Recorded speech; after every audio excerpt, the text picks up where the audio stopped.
All right, welcome back, Hornets fans, for another post-game edition of Buzz Beat. We are recording this about 5-10 minutes after the Lakers game here in Vegas. Charlotte drops to 0-2. The Lakers have now beaten the Golden State Warriors in addition to the Hornets, and the final score was 93-75. Obviously, the final score is never the end all be all when it comes to summer league, but there are still some concerning stuff that has been taking place in these games. I'm Richie. I'll be joined by Brian today, and this will be more of a mini pod.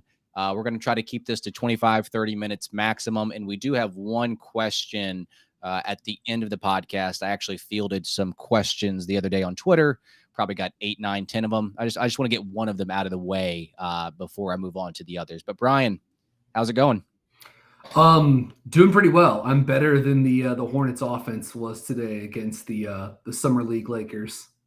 Exactly. Yeah, the turnovers were definitely an issue for Charlotte, and the Lakers did a good job of getting out in transition. It just felt like their transition O was better than Charlotte's transition D. It feels like Charlotte is going to have to win these games by just making shots, tough shots, because they aren't really creating a ton of good looks in the half court. It's been very difficult to watch.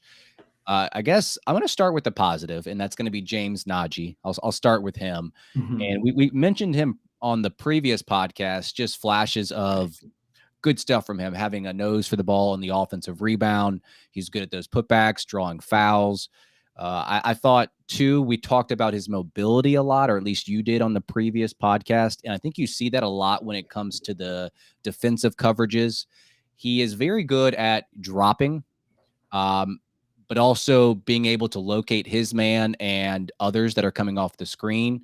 He also is very good at locating his own man to find box out. I feel like a lot of times when players are trying to go for a rebound, they just go straight up and try to grab the ball. He does a good job of finding his man, boxing out, and having those, that good awareness and instincts in terms of finding the ball. And he can flip his hips too. Like on the pick and rolls, there's a couple of clips that I put out there where he sets one screen going one way, flips his hips, allows the ball handler to get downhill. And he had that amazing dunk on Castleton as well. And one thing I do want to highlight, which I don't believe I even put on Twitter, maybe I'll have to put a clip out later before I pass it over to you. There was this one play late in the game, maybe third quarter, fourth quarter, where the Lakers actually had like a 2-on-1 advantage, kind of near the low block. I don't know where the other player was, but he was able to defend both his man and the other guy and kind of keep the offense indecisive. I think when you've watched him play, you just see the intensity and the awareness, and just it feels like he's always in the right spot. Yeah, I mean, for a guy who has such impressive, physical measurables, I think he's doing a lot of also really like fundamental, like true center, true five stuff, right? Like you were talking about flipping the screens, hitting the offensive glass, diving to the rim, and then defensively, like they've mostly used him in drop, but even going back to the game against San Antonio the other night, coming up to the level a little bit higher occasionally. And with that length and with that positioning for a guy who is so young. I mean, they mentioned it during the broadcast today, still just 18 years old. And he looks good playing in space. He had a couple really nice, I thought, like one-on-one defensive, I would say sort of like mid-post elbow area defensive possessions against Colin Castleton, who you and I spoke about maybe a week or two ago, Richie, and who had a really good game today. But I thought Najee was able to at least look okay against him one-on-one in space. So yeah, no, very impressive effort once again from James Najee. And I do want to bring this up. This was something that was brought to my attention actually during the game today. And I assume there were a fair amount of people, including yourself and those listening, that were maybe already aware of this. But just as far as Najee's contract goes with FC Barcelona, last September, so about 10 months ago, he agreed to a new contract with FC Barcelona that is signed through the 2027 season. And as a friend of the show, and really one of the best resources in terms of like Hornets cap analysis that's out there, along with you, Richie, and certainly Spencer too. But at Twitter, at Oh, MCLEY mentioned that the buyout, if the Hornets were actually trying to bring Najee over, is $825,000 for this season. The Hornets could pay more, as he notes, in the form of a signing bonus, but he cannot. It cannot be like on a two-way contract. So those are some important notes. I appreciated McLee, if I'm pronouncing that correctly, but him putting that out on Twitter earlier today. It's some good information. And yeah, Najee, I thought was once again a bright spot by just doing like the stuff that you would want from a screen dive defensive center. Like again, moving his feet, looking comfortable in space and drop coverage, hitting the offensive glass, and sort of like being, I think, having good attention to detail when it comes to setting those screens and looking to get downhill into his dives. And we've seen a couple of times now. I don't know if I think it was last game he got fouled on, but he's had a couple like monster putback dunk attempts, yep. I would say, which again is a nice piece. So the Hornets have, if you know, factoring in Najee, have some really promising young players. In the center room going forward, along with certainly with Mark Williams and Nick Richards as well. So it sounds like, based off of what you just mentioned there, he's either going to be playing in Barcelona or he's going to be on the big league roster, is what you're saying. Okay. Yeah. Okay. So, and it's interesting because, one player that it feels like he's just almost, I wouldn't say replacing, but he's definitely playing better than is Kai Jones. Like Kai Jones, to me, like, I just don't know how much hope you have left in this guy. He just looks lost out there at times. He did make a 3 late in the game, but that was actually after totally broken play. He lost his own handle. So that was not necessarily drawn up for him by any means. And one thing that I noticed during the game, like, I feel like his specialty is setting screens and diving hard to the basket. And it feels like he was used a lot, whether it was by design or whether it was by like his choice. The Hornets do play 5 out. Like you see that a lot in summer league, but he's being used as this like dribble handoff hub, and it just clogs up the lane. Like Castleton just sits back at the free throw line. Yeah. And there's no room in the middle of the court because they don't respect him as a 3-point shooter. And I just wish that he would set screens at the top of the key and roll hard. And I don't know if it's by design or if it's just his doing and not making that decision. So that was just something that I noticed with Kai. Yeah. If you're going to try to use him effectively, you need to put him in spots that, work to his strengths. I feel like last season in summer league, they tried to play him at the 4. They tried to use him in many different areas. And maybe there's a pathway for him to get more minutes at the 4 than there is the 5. But at this point, like he's just not making a good name for himself by playing this way. And just feels like he's not playing to his strengths. Yeah. I mean, he played 27 minutes in this game. And he was kind of, outside of sort of some of the initiation stuff you were talking about and maybe some work on the offensive glass, like he was sort of kind of missing offensively today. And I did think this game, a couple of sort of just like important, I think, notes.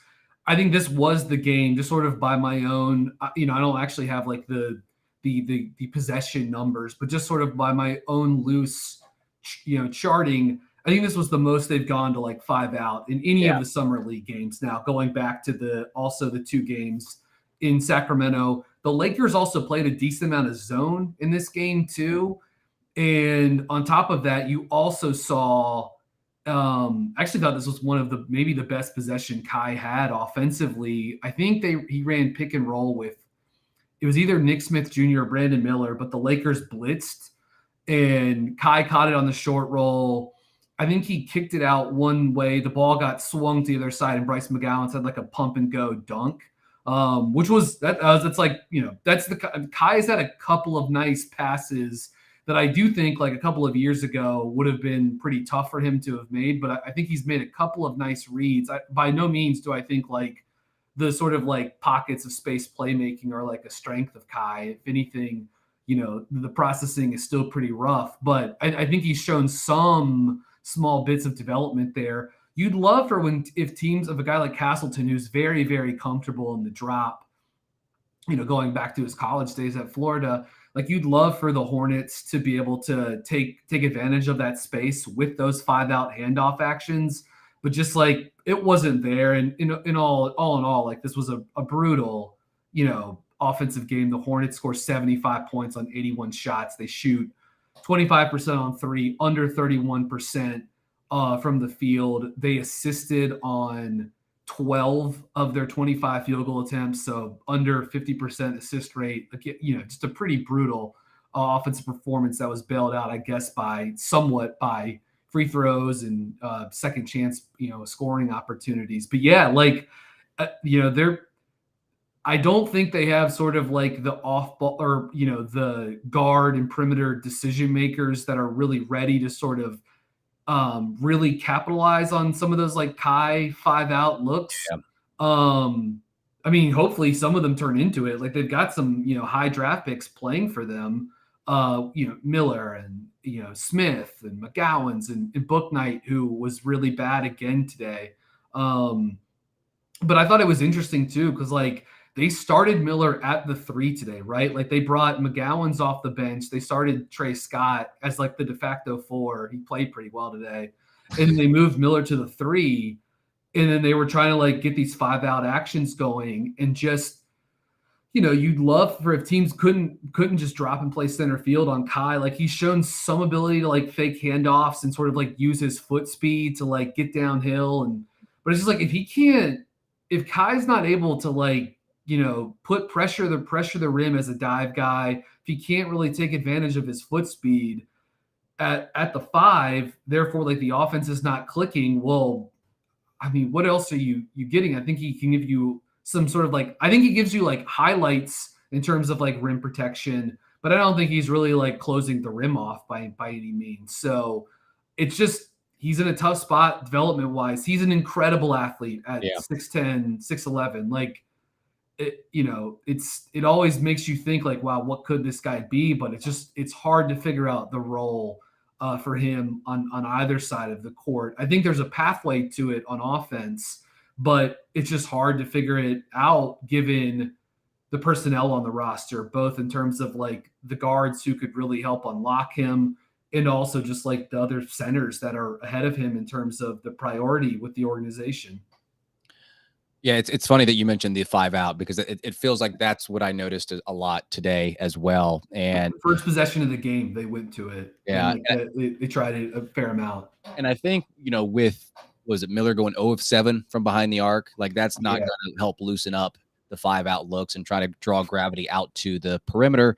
And then 5-out, sometimes you can get those backdoor looks, but again, Castleton was just sitting back and clogging up the lane, so you didn't have gravity in either direction. And I mean, James Najee right now just looks more put together than Kai Jones. Kai Jones just, again, struggles to be in the right position, and it's almost like he's thinking a little bit too hard at times. And Brandon Miller obviously struggled. A lot of people in the comments here on YouTube talking about him being tired. Obviously, the Hornets were one of the few teams that played both in the California Classic and now playing in Vegas. So they've played a total of 4 games here over the course of Summer League. Yeah, his shot was not falling tonight. It felt like he was uninvolved. The announcers kept saying he needs to be more aggressive, more aggressive, more aggressive. But I guess if you don't have your legs underneath you, it's tough to do that at times. One thing that I did note was his floater. We talked about that during the film breakdown video that we did of Brandon Miller. And there was a couple of times where he came to a jump stop and hit like maybe 2 floaters, I believe. I think I counted for 2. His first ever floater he missed. But it's one of those things where we talk about if he doesn't have the burst to get up off the floor, if he doesn't have the separation to score at the rim, he's not the athlete that, obviously Scoot is. He's going to have to find some ways to score in the in-between game. And I think the mid-range game and the floater game is something that he needs to tap into. Obviously in high school, he showed the mid-range game a whole lot more. And if you're going to be a guy that is missing your 3-point shot, and if they're going to run you off the line, or if they're going to put the ball in your hands, he's going to need to find something in between. And right now, obviously it's just 4 Summer League games, but at the rim from mid-range, it just seems to be a little bit of a struggle for Miller. And it sucks, because where he's going to unlock his best potential is by shooting the ball from deep. And when you go 0 of 7, everything else becomes a little bit more difficult for him. Yeah. I thought his passing was okay today. Like if you want to focus on some of the positives, he had 4 assists. He had another sort of like scramble possession kick out to Bailey with his left hand where he drove and kicked it to the corner. It was one of the again, it was during a scramble, but it was a nice pass and it was like one of the very few moments of like rim pressure from Miller. In this game. Just he took 18 shots, only 3 of them in the restricted area. One of which was like a putback shot right at the end of the game that he missed. I thought he was he's leaning on that floater, the runner a lot, and you can understand why because maybe he is tired, and certainly like he's he's not a great rim pressure guy to begin with, and so that's a counter to that to use his length and to try to use his shooting touch. But there was just no rim pressure from him in this game, and I even think some of the drives, whether it's in isolation or pick and roll or handoff or whatever, that sort of turn into some of these like short mid range looks, whether he's step outside the lane or step inside the lane in that sort of floater zone area. They don't feel very fluid at the moment.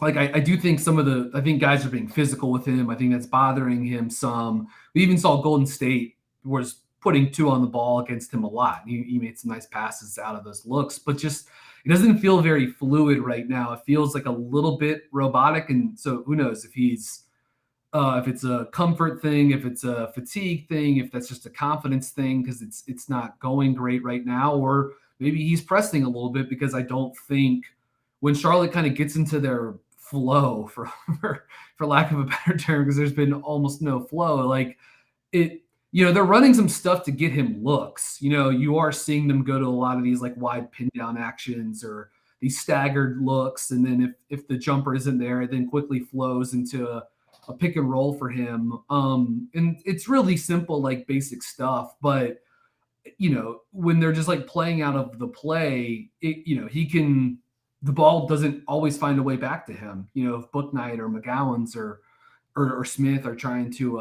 attack, or Bailey for that matter. Although I think Bailey's sort of playing like pretty good heads up basketball. That was another like decent game for Amari Bailey. He needs to play more, I feel like. I mean, he and Najee both played pretty well today again, and Najee played 13 minutes and Bailey played 16 minutes. But Bailey, a couple steals, couple offensive rebounds, like he's making plays in space. He makes plays in transition. He's just doing like nice connector stuff. But tough game for Miller. Again, I don't think the movement stuff is working for him for the most part. Whether they're like again to these staggered looks or these wide pin downs, try to curl him into the mid range to get a catch and shoot, like whatever it is. Just none of this stuff is really hitting it right now. He's leaning on the floater, but I just don't think it's there, and he just doesn't have the like rim pressure and foul drawing to sort of like lean on at the moment. And again, it's just 4 summer league games, and the context is not great for him. But now I just tweeted this out. Like through these 4 summer league games, Miller is 16 of 48 from the field, so 33%, and 7 of 26 from deep, 27% across these first 4 summer league games for the number 2 pick. Regulator in the comments says, "I bet Miller will sit out the next game against Portland." I mean, maybe not. Yeah, I don't know. Is Scoot?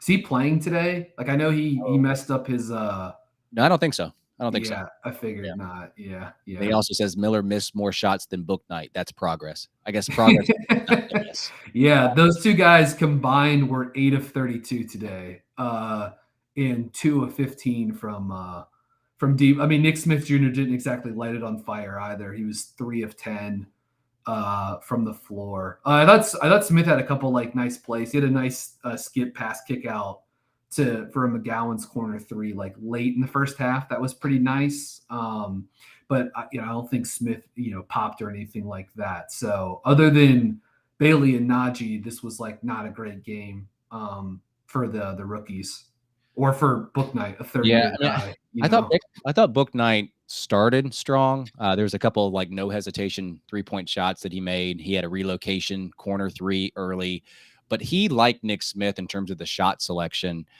it just goes in waves. Like sometimes he Yeah. will Yeah. catch and shoot. Sometimes he will dribble it out, take a step back three. Like there's this one Yes. play too with Yes. Nick Smith Jr. where they ran some Spain action late for him. And I feel like the moment that he caught the ball at the top of the key, I mean, yes, you have to turn and shoot. That was his best opportunity, but he decides to take the ball out, dribble the ball a little bit more, and then he takes a tougher step back shot, which again, it kind of goes down to just the feel for the game and knowing when to take the shot. A lot of players on the Hornets, not just Nick Smith and Book Knight, like shot selection are just not With, good. I have another, like, for as far as book night goes, and again, like, I do think context matters for summer league. Like, this is pretty rough right now, but like, does he ever in the half court like get into the gap? Like, I'm sure he does. It's just right now it doesn't seem like something that happens frequently. And I don't know. There was one possession in the first half today, and I'd have to like rewatch everything. But like the defense was tilted a little bit. He caught the ball on I think the left wing, and it was like, again, if that guy's playing with confidence and feeling it, he can just catch and not even need to like pump and go, just like catch and go and like get into the gap. Um, I never see him like getting downhill in the half court all that often. So yeah, tough game for book night, or really all of the most of the young guards on this roster. Like not a great showing. And yeah, I mean I just don't know. Like I don't know.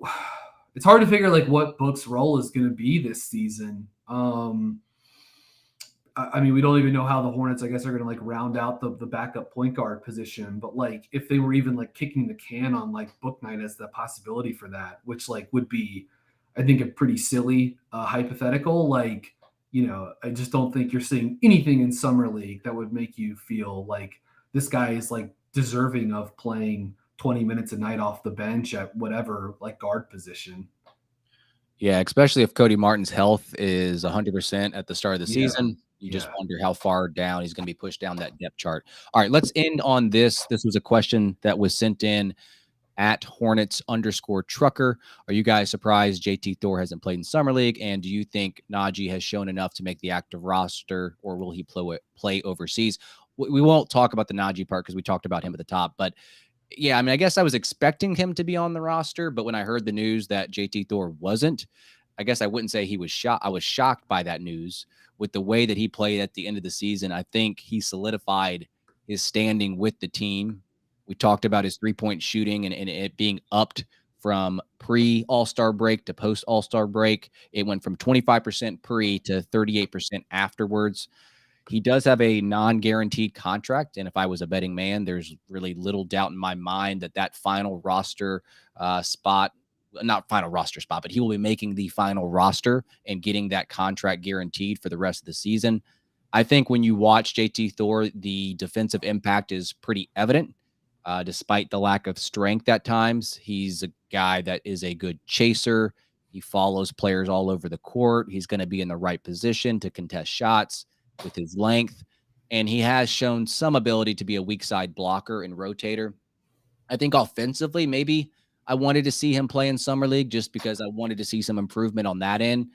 But maybe with the way that this summer league team is going and not having a initiator or a guy that can get the offense organized, maybe he would not have benefited from summer league. So I actually think this is a good sign that he didn't play. I think some people are thinking, oh, wow, he's a non-guaranteed contract. He's not on the summer league roster. The Hornets are through with him. That to me is like the opposite of what I think is happening. So Totally agree. Yeah, I mean, if they were still sort of like experimenting with him or whatever, and obviously I think I think his development could go in a lot of different ways, but I think you're seeing like somewhat of a floor with him, right? As a guy that like can kind of shoot it enough to space it and can guard different positions and gives you a long finisher in transition and can get on the offensive glass and shows some off ball movement as a cutter, like etc. And the guy that like there have been flashes, maybe fewer and far between, but like has some catch and go stuff he can do.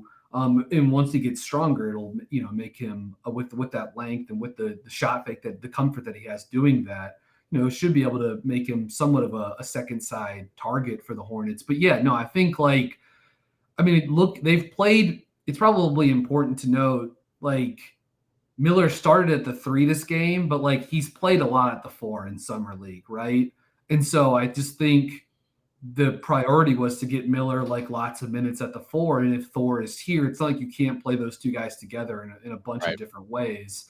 It's pretty fluid. But with the 3 and the 4, or the 4 or 5, whatever. But like, I think the priority has been to get Miller playing time, get Miller shots, and so maybe that's part of the decision making process here too. But yeah, no, like I think Thor is like set up right now to be coming into the regular season. I mean, like assuming PJ Washington's going to be back, like yeah, Thor is probably going to be the backup for this year, right? At least, like I mean, I guess we'll see like with Bridges and Hayward and however Miller fits in. So maybe he's not like penciled in there yet, but my guess is that he'll have a chance to get some playing time and at least be like a fringe rotation guy Yeah. and maybe play himself into the solidify a top 8 or 9 spot. But yeah, I mean, especially also like if they didn't bring PJ back for some stupid reason, then like Thor would become even more important, right? Mhm. But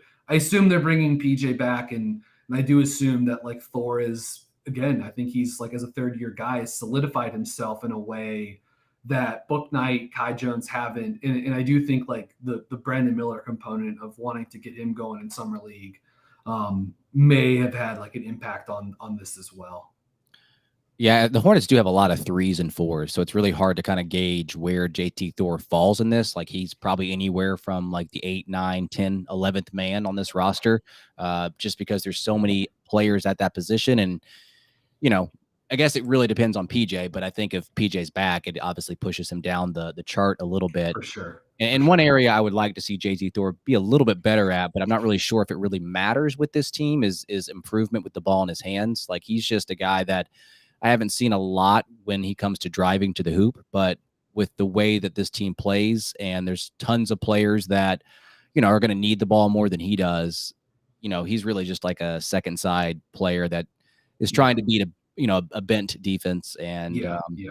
we'll see how that develops with him. But Brian, I enjoyed doing this little mini pod here after the 4th loss here in Summer League. It's crazy that we're doing post-game pods after Summer League and not a single win. So maybe we need to stop doing these.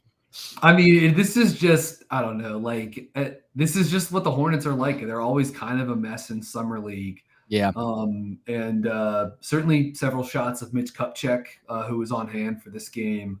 But yeah, the hope is that you would like Miller to have like one big game at some point. I guess he played pretty well the other night against San Antonio, but it would be nice for him to have a game where he really like kind of gets going with his with the jumper, I think especially. But it's been up and down, and overall probably not great so far for the number two pick. All right, guys, we appreciate all the Hornets fans sticking with us, tuning in on Twitter Spaces, tuning in on Facebook, YouTube, and Twitter video. We appreciate you guys joining us today. As always, subscribe to us wherever you get your podcast, review us on Apple Podcasts or Spotify, wherever you listen to us. And then as well, check out our buzzbeat.substack.com for information about our private podcast feed. So for Brian, I'm Richie. You guys take care.